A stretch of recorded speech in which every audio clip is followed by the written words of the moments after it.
A very good morning to all of you. Uh, it's really pleasure and also a privilege for me to come in this great institution and share some of the thoughts which may not be fine or perfect, but at least I can help you to provoke some thinking, because thinking is the first step towards development. Thinking is the investment that we do for development, and thinking and rethinking, because this process should go on. That's why this habit should, this tradition should continue. Respected principal sir, Father N.E.K. John, and the vice principal, both of them are my favorite persons in Tripura. I am proud of them. I have interacted with them in the different capacities. Our own senior colleague and the person whom I respect for being a truly feminist, or director of the Women's Studies Center, who helped the university in preparing, in conducting the gender audit.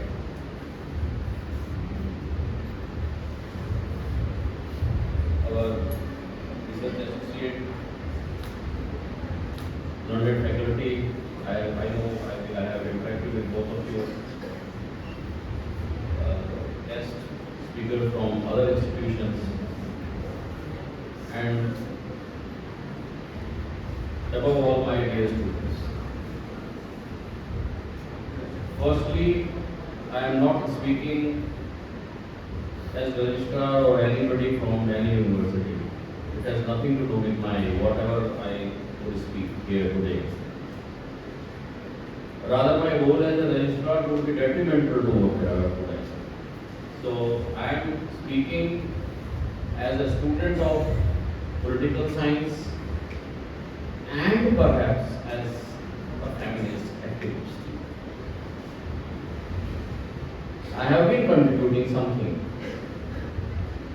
by means of my activism right from your age, and this process continues. So,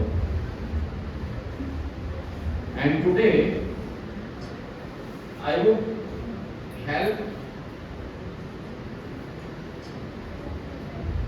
you students especially to understand what is the concept of gender and what is the concept of sustainable development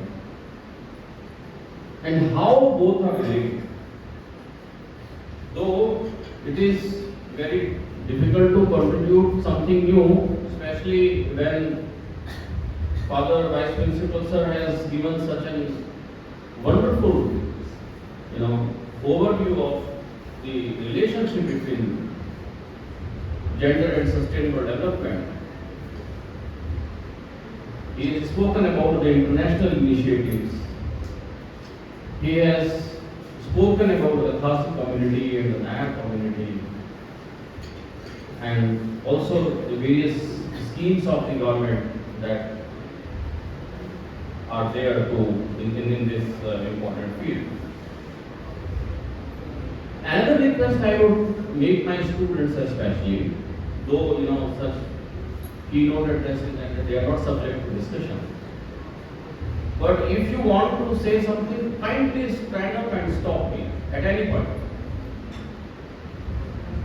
Because I want the message should go to the general education. So if there is anything, if there is any disagreement, if there is anything you want to say, just raise your hand and speak up.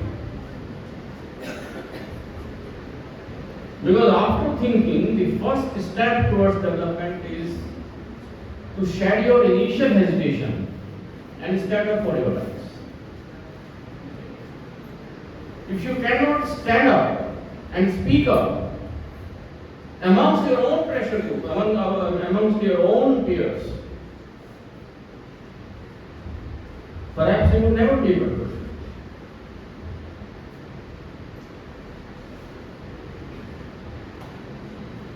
Okay, how many of us understand gender?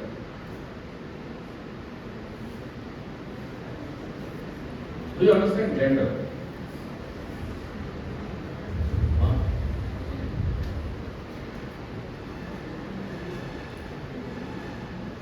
There is a word sex and gender. When you fill up some application, you say, what's your sex? You say male or female, you know. Nowadays, this word has become outdated. Normally we ask gender. I don't know why we have replaced that. And what we actually want to ask in the application form, whether we want to ask sex or we want to ask gender.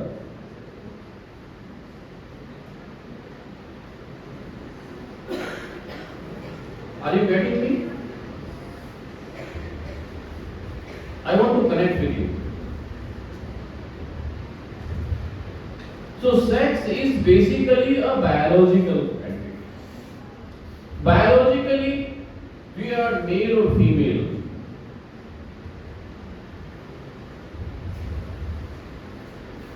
Somebody is a male, somebody is a female, having different characteristics. Though most of the characteristics are same, but women differ only in two characteristics from the men, that they have called a child bearing function.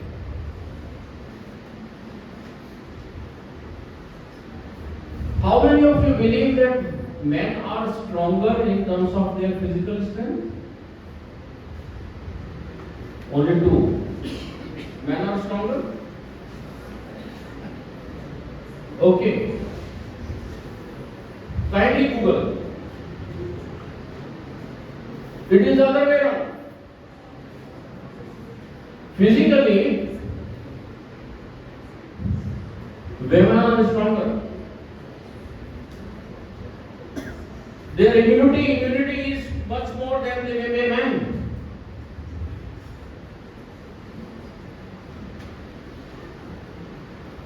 And if woman gives birth to child, it is through women that we have all come to this world.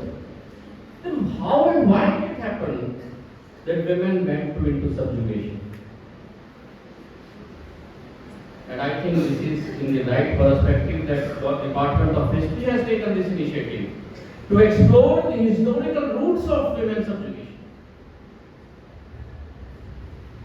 They should be superior. They should be controlling the men. They give, like father just said, that if a boy is educated, only a person is educated.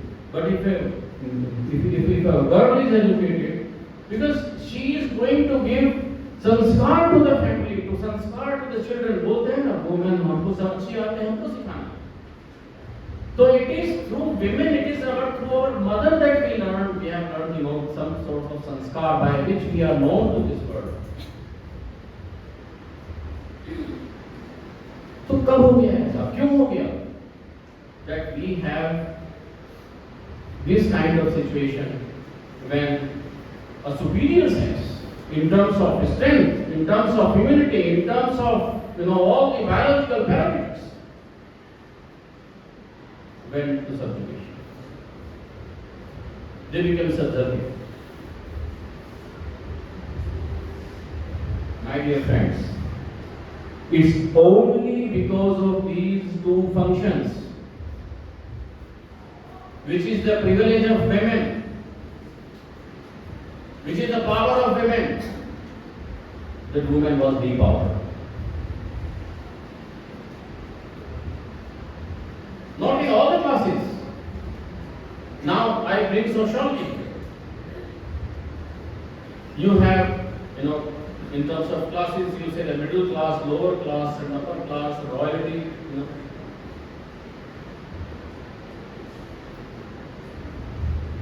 Because of these functions, somehow a thinking developed, somehow, a fallacy developed that woman needs to be protected. She needs protection. She needs care. Not in all the classes. Lower classes don't take care of women when they are on the family. When a prince is to be born, in royal families, in rich families, in influential families, in special families, the concept of special care is there. The rest, the good diet, protection, so that because she is carrying the future of that royal family. And this kind of social values, develop. And friends, see how this protection and care led to the dependence of women on the men.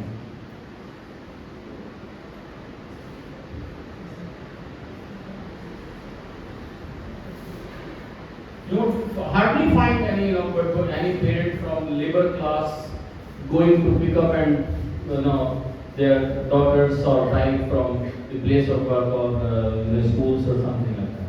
You would find only in case of big cars standing there, drivers taking care of the daughters. So this kind of protection and care, which was based on total misconception of the two biological functions that women had, that I say that mankind was born through this, but the humanity was given. Mankind was born, but humanity was given. And as a result of that, women biologically they may have something, but biology plus sociology, gender, we had two. Society came to be divided into two genders, superior and inferior.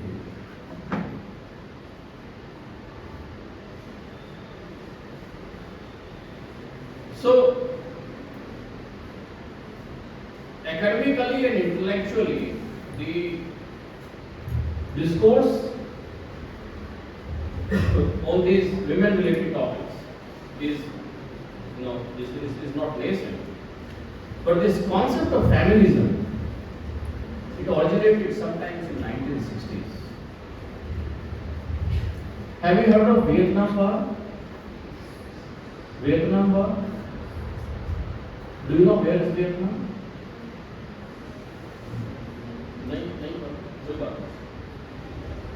In Vietnam War, US, US was participating, and US soldiers were in Vietnam, and when soldiers, most of them were men, so they left behind their wives, and the burden of rearing the children and carrying this household work was left on the women. And in those days, in US, there was an environment of protest. Everybody was protesting against the US government because the citizens of USA, they were not in favor of US participating in Vietnam War. So with this protest movement, which was basically against the Vietnam War in the US civil society, the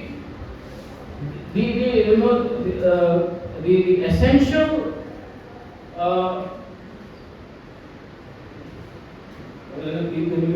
would say a kind of problem that the US citizens faced was also related to the family related problems. Like there was shortage of bread, that there was problem of, for these women to arrange food for their children and to arrange,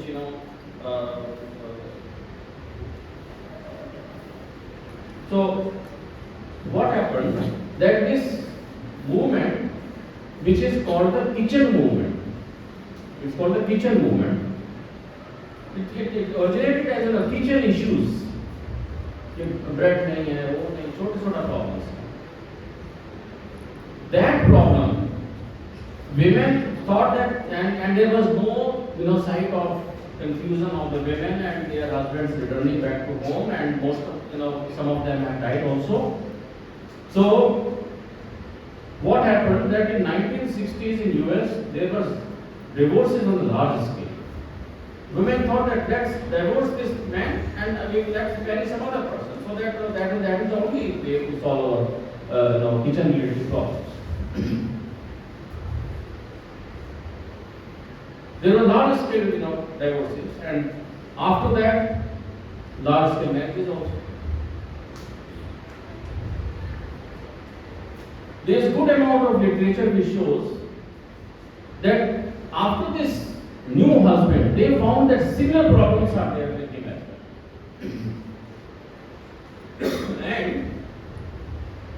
this kitchen movement got transformed into what is called the Women Liberation Movement. Women Liberation Movement.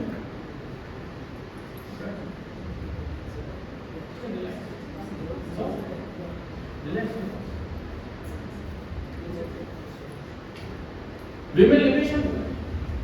So Women Liberation Movement, because they had experimented with first husband, they had experimented with the second person, they said that all men are like that. Problem lies not in marriage or something, problem lies in the man as such.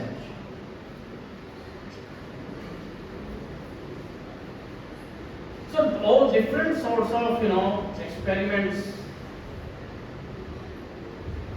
which you hear of,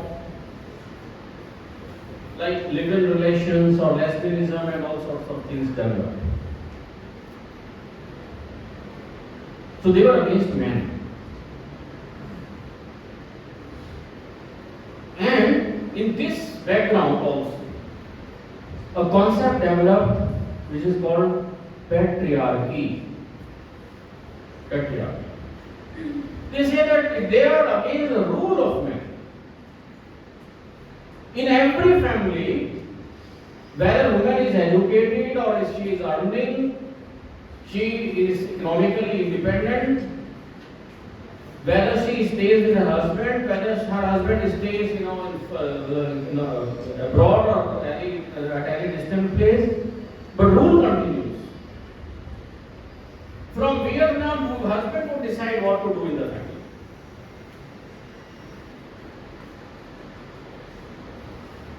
So this concept of patriarchy, so much literature came up on this patriarchy and women liberation movement.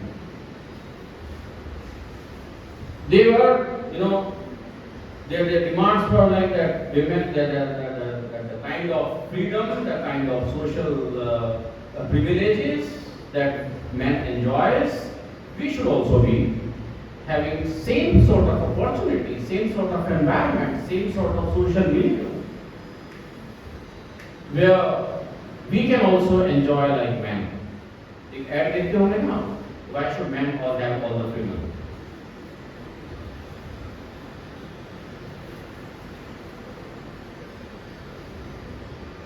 So coming to 1960s, and it's from here that the attention of United Nations and other agencies, the international agencies, was drawn, and they took some international initiatives, and they set up special and specialized agencies for the development of women, not only in developing countries but also in the developed countries.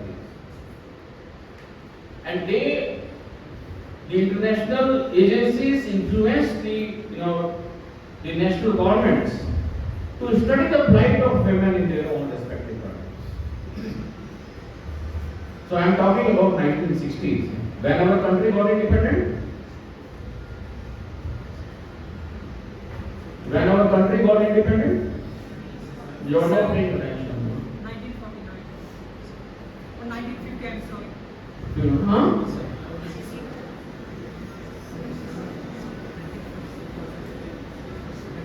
So, Indian government, they also conducted a study. It's called it's a government sponsored study only, and they published a report. It's called Towards Equality. Towards Equality. In that report, which is a government report, mind you, not an NGO is saying or some other private intellectuals are saying, government is saying that despite development taking place in all walks of life after independence, right from 47 to 60s, and this report came sometimes in 70s, there was the process of de-development as far as the women's sphere is concerned. The condition of women was deteriorating. It was becoming from bad to worse to bad. Yes, women got educated, they got employment, they got some sort of political power also in terms of their political participation. But reality was that their position in the society was deteriorating. A working woman's health and her own personal condition did improve, as she had from single role, now she had to perform a dual.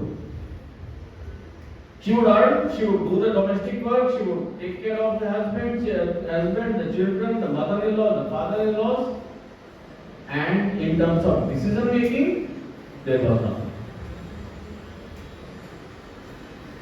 So this women liberation movement, which originated in United States, it gradually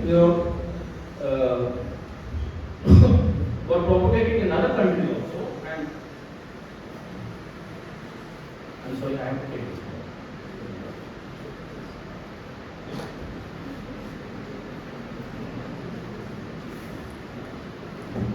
But so the women liberation movement, as a movement, as an intellectual movement, it entered into India also.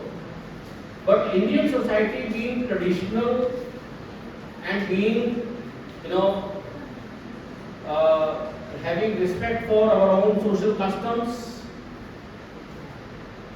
mind you, this movement, this women liberation movement failed in India. Women said that no, marriage is good.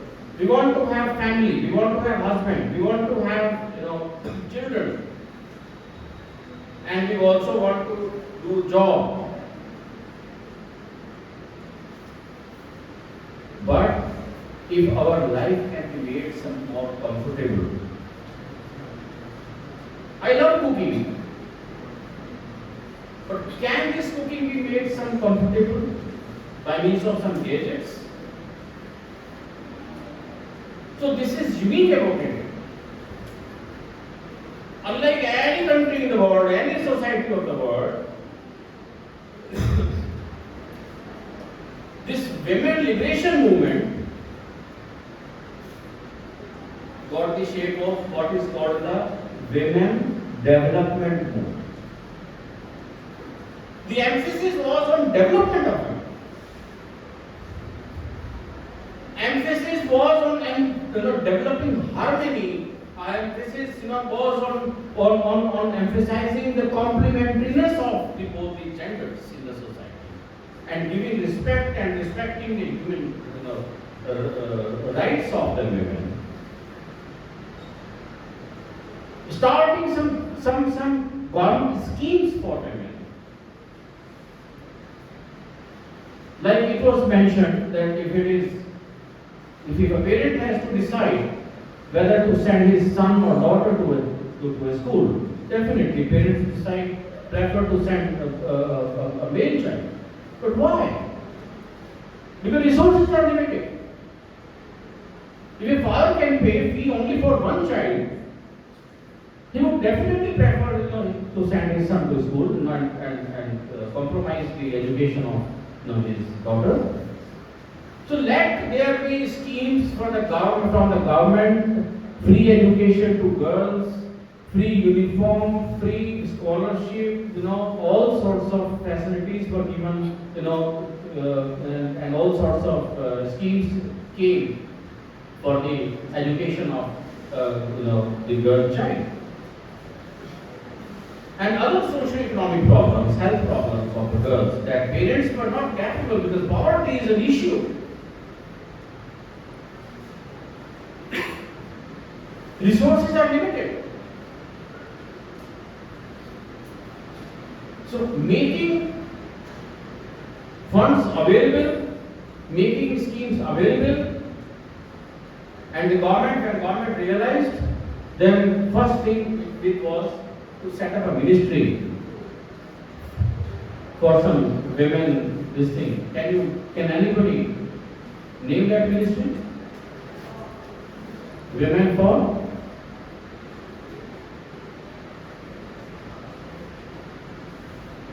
Okay, can anybody Google? I want you to. Don't sit idle. What is that ministry called? Ministry for? Before women, another word comes.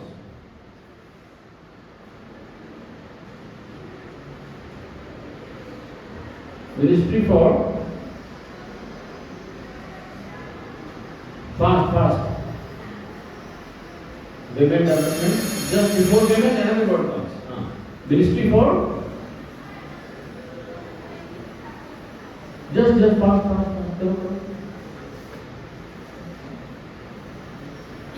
Child and women. So they clubbed women with child.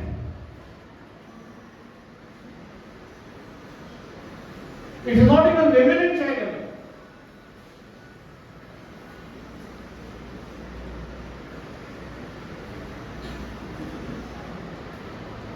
So this emphasis of the Government of India on the development of the women and initiating important schemes for the women development, ensuring their security and safety and development and their health, their hygiene, issues related to their health and hygiene, women of all ages. Girl child has different issues, middle-aged women have different issues.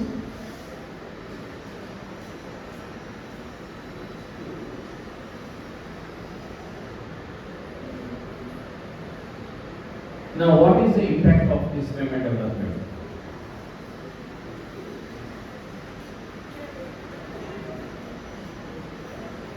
Do you think they became powerful vis-a-vis the male gender? Laws were passed like domestic violence.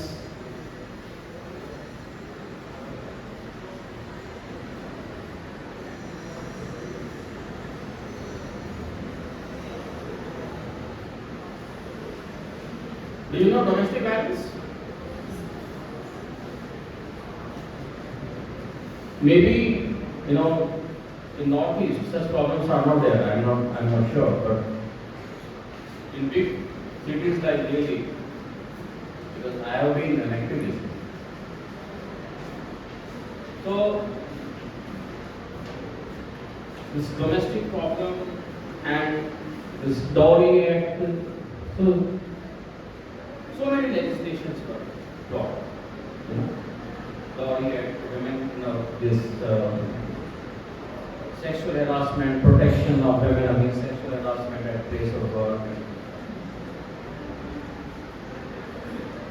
making life of women at place of work more comfortable, like combining her role as a homemaker and as mother, like that, provisions for child care, child care leave and things like that. Now, government also came up for a scheme for break in service, like if a woman feels that she but ultimately couldn't get through. But the overall impact of this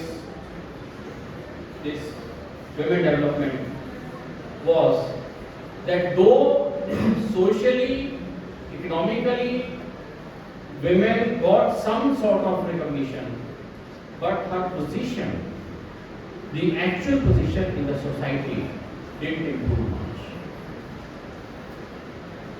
And another variant, and this time not only in India but also at international level, another variant came. It is called women empowerment. So women development and women empowerment, these are two different things.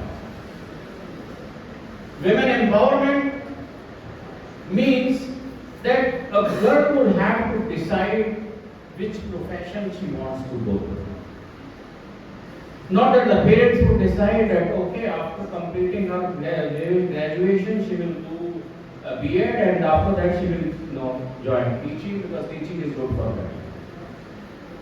If a girl wants to become a truck driver, that is a passion in US. Lorry driver. How many lorry drivers we have? In Maharashtra, I know there are girls driving buses.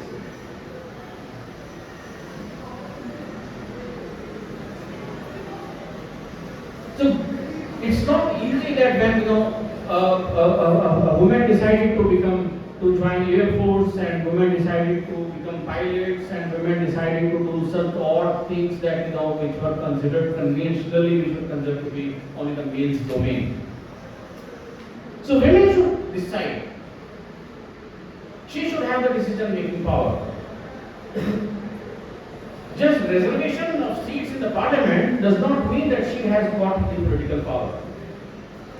Rather, normally, if you study, if you do, now Google is there. If you study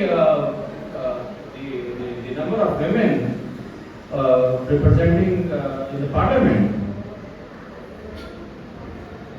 and most of the time they are their husbands represented. Their husbands represented.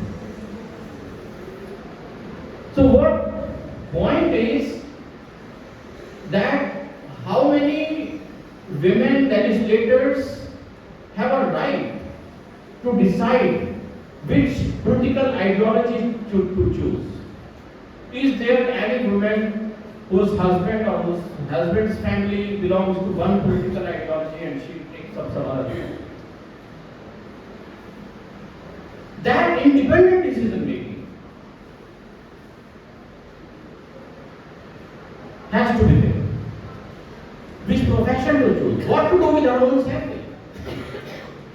Earning and giving, sharing salary with her husband, and husband is deciding, how to spend that. Is not the women development. It's not the women empowerment. Maybe your purse is full, but who is deciding how to spend it? So this is the concept of women empowerment. This is the concept of women empowerment. So, abhi, both of you, can I continue or should I stop? I am speaking only to you. Huh? Continue, but you are not speaking. I don't like this. You should also speak, no? It can't be one way.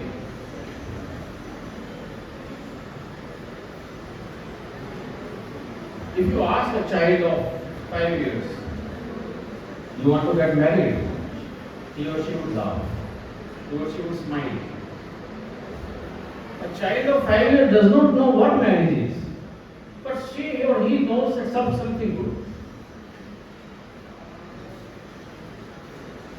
I know one parent, before marrying their daughter, they didn't take her to temple. They took her to family code. Family code. Girls should visit family court before going to, before entering this family life. It's full of cases, full of issues. How many of you have visited the police station? Have you ever been to a police station? Sir, like normally speaking. No. Any crime. Yeah. Have you ever gone to a police station?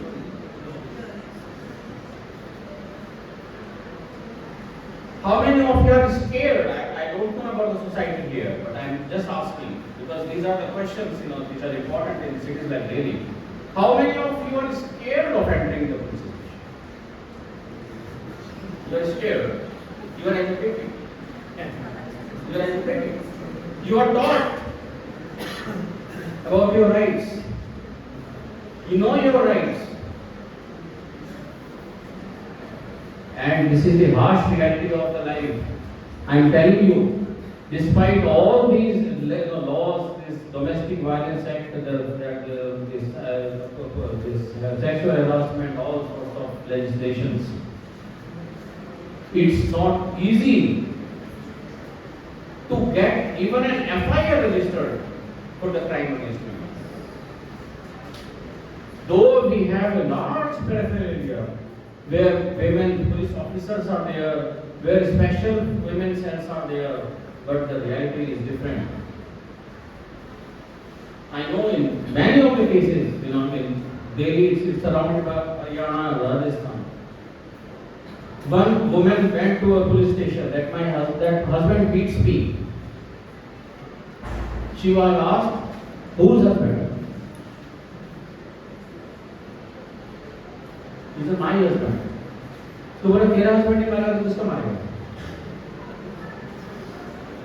And these were not the words uttered by a male constable, mind you, the female constable.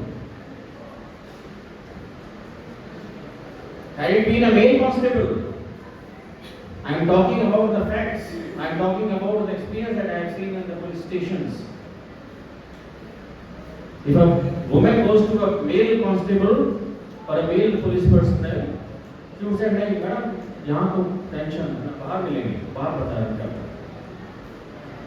I think you can understand the message.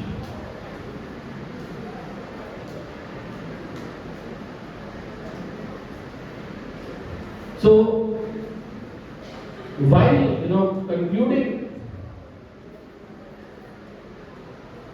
I would draw your attention to the latest intellectual trend on the topic. That is this new feminism. It's talked about degenderization. Let's forget about gender. Let's forget about gender. Biologically we may be different, but gender, sociologically, there is a man in every woman and there is a woman in every man.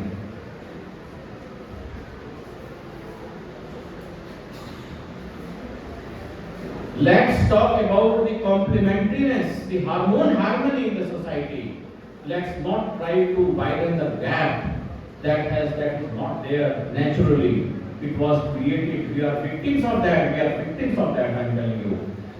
Culturally, India has been a land where it was said that जहाँ नारी का पूजा होता है वहाँ देवता का वास होता है. We have been respecting women. काली का पूजा करते हैं. Women in all forms are respected. They are worshipped. Ignore the social evils that you read in the books for last 100 or 200 years. Mind you, our history has been distorted. Women, culturally, socially in India have always enjoyed the position of equality in the society. She has been enjoying the rights.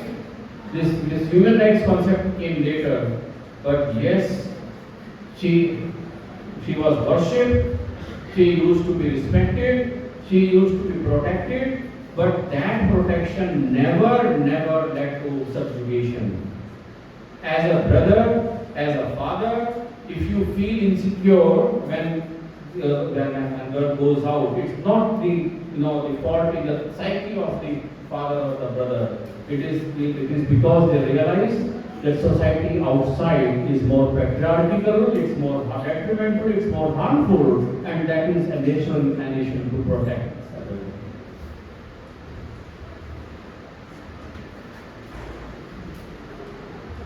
So we need to understand, we need to cooperate. If you see any girl being teased, and if a boy just passes by, this is not the Indian tradition. Culturally, we have we all call we have been considering all the village girls in the villages as sisters. That was our tradition. If you call somebody sister, maybe I don't deny that. Maybe in your mind you have some different conception, but outwardly, if you are saying it, then at least your social behavior will be like that. Now, we should believe in this complementariness. We should respect all it is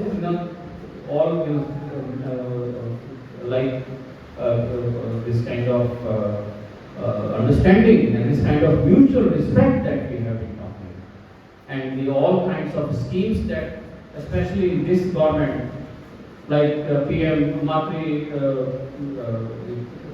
Yojana and Ujjwala Yojana, these are all connected with your sustainable development.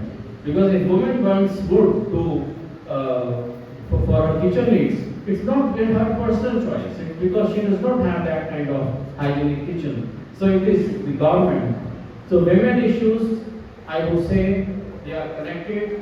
They don't exist, in isolation. They don't exist somewhere in heaven. They are connected with the harsh realities of your society, your culture, your religion, your economy, your politics. And it is through this, all comprehensiveness that this problem can be redressed, and it should be redressed, and we should have, faith in our Indian culture. And some other issues also popping up, like you have this concept of this love jihad and new security threats to our daughters. They should be educated. They should be issues should be talked about in the family. There shouldn't be any hesitation. Both part of both parents and the girls. So with these words, I sincerely thank this college and the Department of History and our own Women's Study Center for giving me a chance to speak to you. All the best.